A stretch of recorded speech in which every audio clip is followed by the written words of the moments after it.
वंदे मातरम साथियों, आज ये वीडियो मैं लंपी वायरस के बारे में बना रहा हूँ। बहुत दिन हो गए, बहुत सारे लोग बोल रहे थे कि इस विषय पर वीडियो बनाना ज़रूरी है और मुझे भी ये पता था, लेकिन इस विषय पर थोड़ा सा और जानकारी लेकर अध्ययन करके इसका जो है सॉल्यूशन हल ढूंढ कर जो है मैं चाहता था कि वीडियो प्रस्तुत करूं। केवल समस्या की बात करने के लिए ना करूं, क्योंकि समस्या सबको समझ में आ गई है। समस्या ये है कि गोमाता को और केवल गोमाता को, क्योंकि यह बीमारी भैंसों को नहीं हो रही, किसी और जानवर को नहीं हो रही, केवल गोमाता को। तो गोमाता के लिए स्पेसिफिक रूप से इन्होंने जो है वायरस बनाकर पाकिस्तान के रास्ते से राजस्थान और गुजरात के क्षेत्रों में इन्होंने फैलाया, जहां से जो है ये पूरे देश में फैला हुआ है।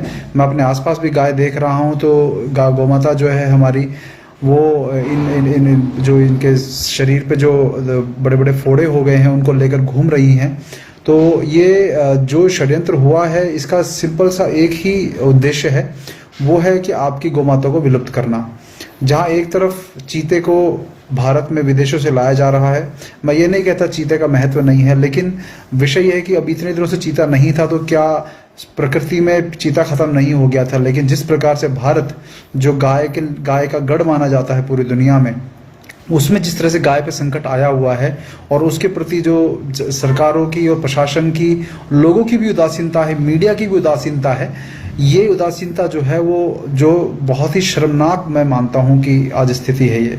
क्योंकि ये देखिए, अभी मुझे कुछ दिन पहले, 2 दिन पहले फ़ोन आया था, किसी ने मुझसे बोला कि भाई ये गायों को जो ये हो रहा है वायरस, इसको ठीक हो गया, इसके बाद क्या? तो मैंने कहा ये तो अभी शुरुआत है, ये अभी इसको विलुप्त करने का पहला चरण है।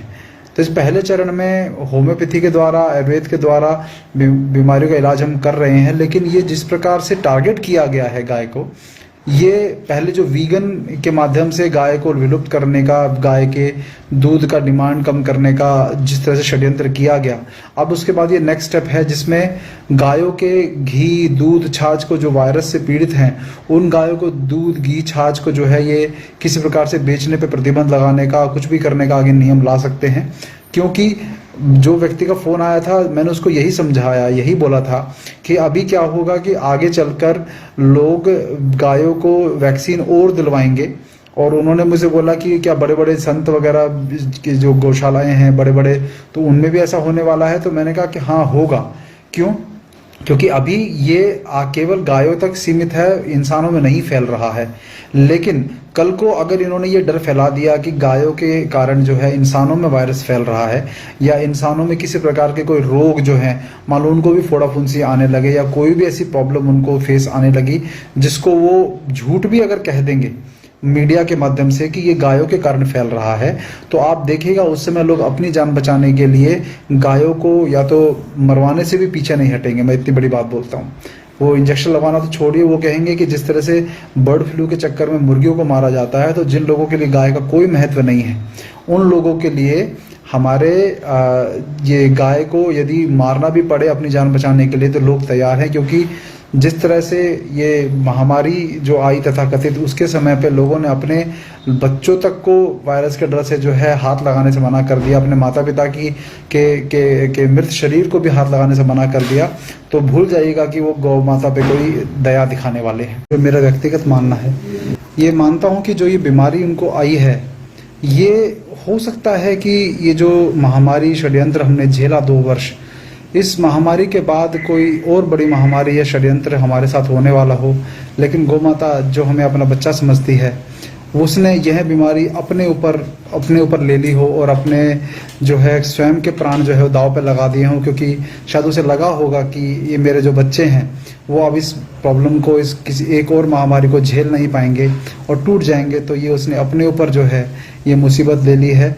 और हमारा ये कर्तव्य बनता है कि हम ऐसी स्थिति में उसका साथ ना छोड़ें।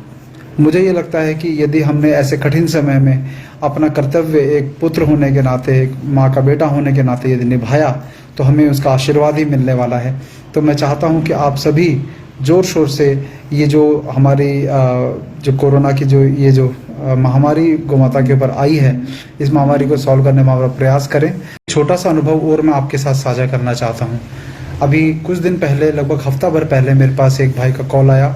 बहुत गौभक्त व्यक्ति थे और उन्होंने मुझे कॉल किया और वो फ़ोन पर ही बोलते बोलते गौ माता की हालत देखी नहीं जाती, गौ माताओं की इतनी सारी गाय उसके सामने उनके सामने मरी होंगी, तो वो गायों का स्थिति जानकर देखकर बताकर उनकी आंखों में आंसू आने लगे और वो फ़ोन पर ही रोने लगे। तो मैंने उनको एक निवेदन किया कि रोना नहीं है। आप सबसे भी मैं ये कहना चाहता हूँ, जो मैं उन भाई की मैं बात को बताना चाहता हूँ उनके प्रति मैं खुद भी मेरा मन बड़ा विचलित हुआ, लेकिन फिर मैंने अपने आप को संभाला और मैंने उनको ये कहा कि हमें रोना नहीं है। यदि हम गौमाता के दर्द को, अपनी माँ के दर्द को हम देखकर हम खुद को विचलित कर लेंगे, खुद को बीमार कर लेंगे, खुद दुखी हो जाएंगे, खुद का मनोबल तोड़ लेंगे, तो हम ये लोग जो षड्यंत्रकारी हैं ये यही चाहते हैं कि हम लोगों का मनोबल टूट जाए। और अगर हम कमज़ोर हो जाएंगे तो गौमाता का सहयोग, गौमाता का साथ हम कैसे देंगे? तो हम लोगों को खुद को मजबूत रखना है। यदि गाय आपके सामने दुख पा रही है तो उस दुख का हल करने का, उसे ठीक करने का प्रयास करना है, ना कि उस दुख से इतने दुखी हो जाने कि हमें कोई काम या कोई सेवा करने का हमें क्षमता ही ना बचे, हमारा शरीर, हमारा दिमाग, हमारा मस्तिष्क दोनों ही थक जाए। तो साथियों, मैं ये बात भी आप सबसे साझा करना चाहता था कि खुद को कमज़ोर मत बनाइए। अगर आसपास आपके बहुत गौमाताओं को तकलीफ़ पहुंच रही है तो एक एक गौमाता को पकड़ के उसको इलाज करने का, और ये जो मुसीबत उन्होंने हमारे अपने सर पे ली है उसको ठीक करने का हम मिलजुल कर प्रयास करेंगे। जितनी जिसकी क्षमता है उतना प्रयास करें। आप सफल हो पाएँ ना हो पाएँ उसकी बिल्कुल चिंता नहीं करनी है। ये ईश्वर आप सब लोगों को एक जिम्मेदारी दी है, एक अवसर दिया है अपना प्रेम गौमाता के प्रति साबित करने का, उसमें हमें खरे उतरना है। तो हम लोगों ने के लिए खुशी की बात थी कि बहुत सारे साथियों ने मुफ्त दवाई देकर गायों का इलाज करने का प्रयास किया, वो सब बधाई के पात्र हैं। और हम लोगों को लेकिन ये था कि जब तक गायों पे कुछ अच्छे से परीक्षण होकर गाय ठीक ना हो जाएं तब तक हम कोई इलाज प्रस्तुत ना करें। और बहुत सारे लोग फ्री में बांट रहे थे, तो हमारे पास तो इतने सारे लोगों की डिमांड है कि हमें गाय का इलाज चाहिए, क्योंकि हम पर बहुत विश्वास करते हैं। तो अब जो है श्री आरएन वर्मा जी, जो हमारे पुराने मित्र मैं जिनका कहता हूँ, हालांकि वो काफ़ी उम्र में मुझसे बहुत बड़े हैं, परमाणु वैज्ञानिक रह चुके हैं भाभा एटॉमिक रिसर्च सेंटर के। अब 80 साल की उनकी उम्र है, लेकिन होम्योपैथी का ज्ञान उनका अद्भुत है। तो उन्होंने इस विषय पे संज्ञान लेते हुए अपने स्तर पर बहुत अच्छी होम्योपैथी की जो है औषधि बना कर दी है। बहुत सारे लोग हमसे पूछ रहे हैं कि यह दवाई क्या है, कैसे इसको मंगवाने का तरीका है। तो मैं आपको स्पष्ट रूप से ये बता देता हूँ कि यह दवाई हमें निःशुल्क नहीं मिल रही। यह दवाई का हम लागत मूल्य दे रहे हैं, लेकिन जो दे रहे हैं वो भी किसी प्रकार का मुनाफा हमसे नहीं कमा रहे, इसलिए हम बिना किसी मुनाफे के केवल कुरियर चार्जेस के साथ इसको आगे सबको भेज रहे हैं। और मैं आपको एक बहुत अच्छी मैं बात बताना चाहता हूं कि हमें कुछ साथियों ने यह ऑफ़र किया है कि हमारी तरफ से इतनी दवाई जो है हम निःशुल्क चाहते हैं कि आप गोदली की तरफ से बांटें, लोगों को दें। तो हम वो भी करने को तैयार हैं, लेकिन बड़ी कठिनाई ये आती है कि आज भारत में कोई काम सेवा के रूप में निःशुल्क भी करना चाहें तो उसके लिए भी 10 बार सोचना पड़ता है। क्यों? उसका कारण ये है कि लोगों का मानस ऐसा हो चुका है कि जब उनको देखते हैं कि कोई चीज़ फ्री में मिल रही है, निःशुल्क मिल रही है, तो वो उसको अनावश्यक रूप से अपने पास इकट्ठा करना या उसका आगे व्यापार करना शुरू कर देते हैं। तो हमारे सामने भी यही एक दुविधा है, जिसके कारण हम लोग चाहते हैं कि हम ये दवाई निःशुल्क सबको दें, जितनी हमारी क्षमता है, जितना लोग हमें दान देना चाहते हैं इसके लिए। लेकिन हम लोग चाहते हैं कि इसके अंदर भी हम कुछ नियम और दिशा निर्देश बना दें, जिससे कि जो सक्षम लोग हैं वो लागत मूल्य देकर इस औषधि को लें, और जो सक्षम नहीं है आर्थिक रूप से वो हमें बिल्कुल ईमानदारी से बता दें कि उन्हें इतनी गायों का इलाज के लिए दवाई चाहिए, क्योंकि 1-2 शीशी का जो सेट है वो 10 गायों का इलाज करता है। तो यदि आपके पास 1-2 गाय हैं तो आप ये संकल्प लीजिए कि यदि आप आर्थिक रूप से सक्षम नहीं है और हम आपको औषधि भेज रहे हैं तो आप उस एक सेट से कम 10 गायों का इलाज करेंगे। और ये आपको हम चाहेंगे कि आप जो इसकी राशि है पहले हमें जमा करवा दें। हम आपको निःशुल्क भी यदि भेज रहे हैं तो हम आपसे को पहले आपको राशि हमें जमा करवानी होगी। उसके बाद आपके यहाँ पर जो साथी हमें इसको निःशुल्क बंटवाना चाहते हैं गोधुली के माध्यम से, उन सब साथियों को हम लोगों को ये बताना है कि ये गौमाताएं ठीक हुई हैं, क्योंकि ये वो मांग नहीं रहे लेकिन वो चाहते हैं कि गौमाता को ठीक होने का हमें तसल्ली हो। तो हम चाहते हैं कि आप सभी, आपकी गाय का जो पहले स्थिति थी और ये जो औषधि देने के बाद स्थिति जब ठीक हो जाए, आप हमें उसकी फ़ोटो और वीडियो भेजिए, तो हम उसके बाद आपका पैसा रिफ़ंड करने को भी तैयार हैं यदि आप चाहेंगे तो।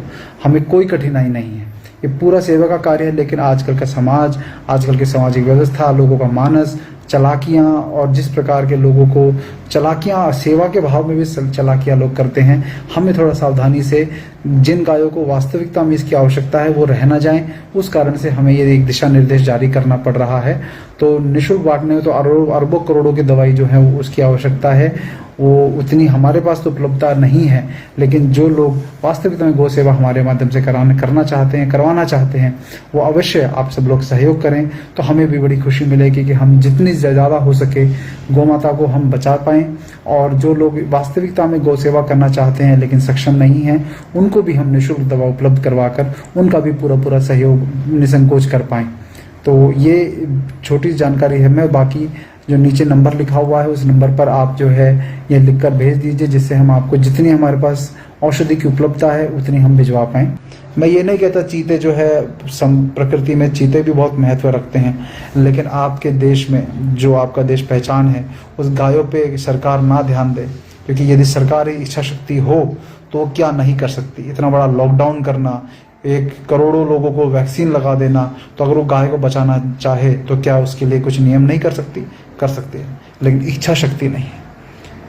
तो आप सबको मैं यही कहना चाह रहा हूँ कि ये जो षड्यंत्र नए से नए आते हैं, जैसे वीगन का षड्यंत्र था, जैसे आप लोगों ने बैल को, ट्रैक्टर आया तो बैल की खेती से नहीं होती है और बैल जो है वो बिल्कुल सड़क पे घूमने जो वाले हो गए, जो सड़क पे नंदी घूम रहे हैं, कोई उनका महत्व नहीं है, कुछ नहीं है।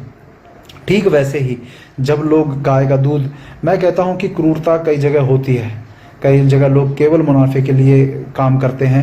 मैं कहता हूँ किस काम में ऐसा नहीं होता, किस काम में गलत लोग नहीं घुसे हुए। दुनिया में हर काम में गलत लोग घुसे हुए हैं। आप कोई भी अच्छी चीज़ करने निकलो, गलत लोग हर जगह घुसे हुए हैं। तो आप ये मत समझिए कि कुछ गलत लोगों की वजह से आप जो है, जैसे सड़क पे आप गाड़ी चलाते हैं तो कुछ गलत लोग गलत तरीके से गाड़ी चलाते हैं, तो आप गाड़ी चलाना बंद नहीं कर देते ना, आप जो है सड़क पर गाड़ी फिर भी चलाते हैं, थोड़ी सावधानी से चलाते हैं। तो वही ठीक वैसे हमको इसमें भी करना है कि यदि गाय के दूध को पीने में, गाय के दूध को घी बनाने में कुछ लोग गड़बड़ कर रहे हैं, तो उन लोगों को और बढ़िया तरीके से जांच की जाए, और जो सही काम कर रहे हैं उनसे आप लें। जो गायों पे क्रूरता ना कर रहे हैं, जो उनके बछड़ों को भी पर्याप्त दूध पिलाते हों, जो बछड़ों का भी ध्यान रखते हों, जो अगर बछड़ा हो बछड़ी हो उनके उन दोनों को जो है कसाईयों को ना बेच देते हों, ऐसी जगह पे जाके दूध लीजिए।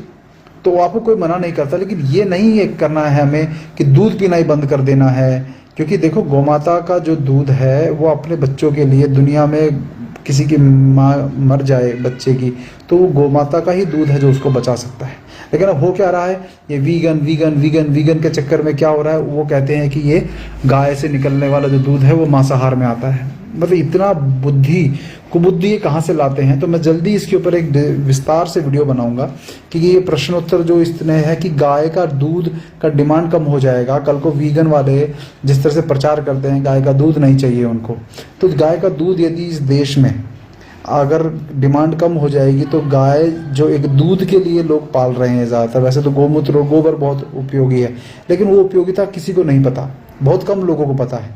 तो दूध के लिए पाल रहे हैं, तो कल को यदि दूध की डिमांड कम हो गई तो ये गाय का क्या महत्व रह जाएगा। गाय तो दूध के लिए जो पाली जा रही है, जब वो दूध की ही डिमांड कम हो गई, लोग दूध पीना बंद कर देंगे वीगन आंदोलन के चक्कर में, तो गाय कहाँ पहुँच जाएगी, या तो सड़क पर पहुँचेगी या कत्ल खाने में पहुँचेगी। तो आप सब लोग ये वीगन के चक्कर में आकर जो है गौ हत्या के भागीदार मत बनिए। गाय का दूध हमारे पुराणों में, हमारे शास्त्रों में, आयुर्वेद में, हम श्री कृष्ण जो है वो माखन खाया करते थे, छाछ पिया करते थे, और श्री राम जो है वो खीर खाकर, जो यज्ञ से जो पुत्रेष्टि यज्ञ हुआ, खीर खाकर जो है श्री राम को उनके माता ने जन्म दिया। तो ये जो सब जो खीर बन रही है वो सब बन रहा है। तो ये हम ज़्यादा लोग अगर समझदार अपने आप को मानने लगे हैं, ये कुछ फैशन में आए नए नए कुकुर मुत्तों की तरह जो वीडियोस आ जाते हैं, बड़े ही खूबसूरत से, बड़े ही लॉजिकल आपको क्वेश्चंस करके आपको उलझा देते हैं, तो उन सब को ध्यान देने की ज़रूरत नहीं है। जो भी इस वीगन आंदोलन में शामिल होकर दूध, जैसे अभी थोड़े दिन पहले बहुत सारे आजकल प्रचलित लोग हो चुके हैं जो दूध पीने को मना करते हैं, तो उन्होंने भी साफ साफ ये कहा है कि हम बाजार वाला दूध पीने को मना कर रहे हैं, थैली वाला दूध पीने को मना कर रहे हैं। गाय का दूध पीने वाले लोग बीमार नहीं होते, ना हमारे पास आते हैं। तो गाय का दूध जो है आप अवश्य पीजिए, देसी गाय का दूध। जब गाय का दूध मैं बोल रहा हूँ तो देसी गाय का दूध पीना, अपने बच्चों को पिलाइए। कोई उसमें मांसाहार नहीं है। आपके जो श्री कृष्ण ने खाया, श्री राम ने खाया पिया, तो आप सब जो ये हमारे जो जिनको हम आदर्श मानते हैं, जो हमारे अवतार हैं विष्णु जी के, उन सबको जो है भोग लगता है इसका, तो कैसे वो मांसाहार हो जाएगा। हम इतनी हमें, मैं कहता हूँ बहुत लंबी चौड़ी बहस में ना जाकर इतनी सी बात हम नहीं समझते कि जिस खीर का, जिस माखन का भोग श्री कृष्ण को लग रहा है, क्या वो गाय से निकला वो मांसाहार है? इस मांसाहार का हम भोग लगाएंगे श्री कृष्ण को? तो कृपया करके ये नए नए फैशन की तरह जो आ जाती हैं, नए नए कॉन्सेप्ट, वीगन का कॉन्सेप्ट आ जाएगा, फिर थोड़े दिनों बाद नंगे घूमने का भी कॉन्सेप्ट आ जाएगा। कोई कहेगा कि जी कपड़े मत पहनो, नेचुरल तरीके से जियो, भगवान ने हमें नंगा पैदा किया था। ये लोग यही कहते हैं ना कि भाई अगर गाय का दूध हमें हमेशा चाहिए होता तो हमारी माँ हमेशा, हमारे माँ से हमें हमेशा दूध मिलता रहता, लेकिन माँ का दूध, अपनी माँ का दूध पीने के बाद हम गाय का दूध छीन के पीते हैं बछड़े का। तो ये कहते हैं कि प्रकृति की तरह जियो, कच्चा खाओ, पका हुआ मत खाओ। तो कच्चा खाना कुछ दिनों के लिए ठीक हो सकता है, लेकिन आप सबसे पहले ये बाहर का कचरा खाना बंद करो। ये पिज्ज़ा, बर्गर, ये पैकेज फूड जो आप बच्चों को दे रहे हो, ये बंद करो। ये ज़्यादा नुकसान कर रहा है। दूध आपको किसी प्रकार से नुकसान नहीं कर रहा गाय का। तो आप अपने बच्चों को घी खिलाइए, मक्खन खिलाइए, छाछ पिलाइए, आवश्यकता पड़े तो अपने शरीर के हिसाब से गौमूत्र भी पीजिए। तो ये जो ताकत है हमारे गौमाता की, इस गौमाता की ताकत को पहचानिए। इसको जो बीमारी लगी है उसके लिए आप हमसे, अपने आसपास घूमती हुई गायों के लिए, यदि हमसे आपके पास व्यवस्था नहीं है धन की, हम उसके लिए भी बिना धन के देने की हम आपको कोशिश करेंगे, हमारे लिए अगर संभव हुआ। क्योंकि हम लोग, यदि हमारे पास भी हज़ारों करोड़ की संपत्ति होती तो शायद आज जो है हम भी इस प्रकार से फ्री का एक आंदोलन चला देते कि फ्री दवाइयाँ सबको हम देंगे। लेकिन फ्री की कीमत लोग समझते नहीं। एक बड़ा जो मानसिकता में जो प्रॉब्लम आ गई वो ये है कि जैसे ही फ्री चीज़ मिलनी शुरू होती है लोग उसका महत्व नहीं समझते, वेस्ट करना शुरू करते हैं। तो मैं आप सबसे यही कहता हूँ कि यदि हम आपको निःशुल्क भी देना चाहें तो हम अवश्य दे सकते हैं, लेकिन आप केवल आवश्यकता अनुसार ही, जितनी आपकी गाय हों, जितने गायों को आप ठीक कर सके उसके हिसाब से दवाई लीजिएगा। कृपया करके उसको अनावश्यक रूप से मंगवा कर उसे व्यर्थ ना करें। तो ये लंपी वायरस जो है ये आप लोगों को आगे चलकर डर बिठाने के लिए कि आप लोगों भी प्रभावित हो जाओगे, तो यदि ये षड्यंत्र कल को फैलने लगे तो इसमें आश्चर्य मत करिएगा। बस सावधान रहिएगा कि ये आपकी गौमाता से आपको दूर करने का एक और षड्यंत्र हो सकता है, इससे ज़्यादा कुछ नहीं। इसीलिए सावधान रहिए। जिस प्रकार से आपने महामारी के समय अपने आप को जागृत रखा, आपने अवेकन इंडिया मूवमेंट और बाकी सब आंदोलनों के कारण अपने आप को जो है ये टीकाकरण से बचाया, इन सबसे बचाया, ठीक वैसे ही इस समय भी आपकी गौमाता को आपकी बहुत ज़रूरत है। उनको बचाने का पूरा प्रयास करें। हमसे जितना सहयोग हो सकेगा हम करेंगे। आपका सबका सहयोग हमें चाहिए होगा। और इस दवाई को मंगाने के लिए आप हमारे नंबर पे संपर्क कर लीजिएगा। हमारा नंबर है 98 73 410 520 9873 410 520। इस पर आप व्हाट्सएप भेज दीजिए लंपी लिखकर और अपना एड्रेस लिखकर, तो हमारे कार्यकर्ता आपको संपर्क करेंगे। कॉल करने का थोड़ा कम प्रयास करिएगा क्योंकि बहुत कॉल आएंगे। आज के दिन बंद होता है, नंबर अब दोबार है, इसीलिए अब बाकी दिन आपको रिप्लाई इसमें मिल जाएगा और जल्दी आपको दवाई भेजी जाएगी। जय गौ माता, वंदे मातरम।